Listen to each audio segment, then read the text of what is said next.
Hakim Militer Skakmat Kanit Reskrim Polres Waikanan mengaku tak tahu ada sabung ayam di wilayahnya. Berbagai kesaksian dari anggota Satreskrim Polres Waikanan dan Reskrim Polsek Negara Batin saat melakukan penggerebekan judi sabung ayam hingga 3 orang anggota polisi ditembak oleh terdakwa Kopda Bazarsah. Majelis Hakim Pengadilan Militer I04 Palembang masih menanyakan 13 saksi yang hadir secara langsung bergiliran.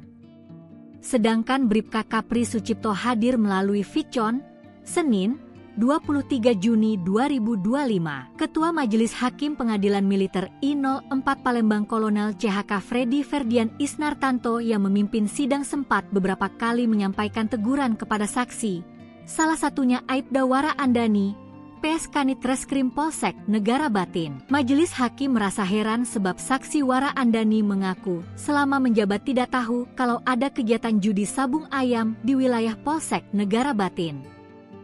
Padahal kegiatan itu sudah dilakukan terdakwa sejak 2023 sampai 2025.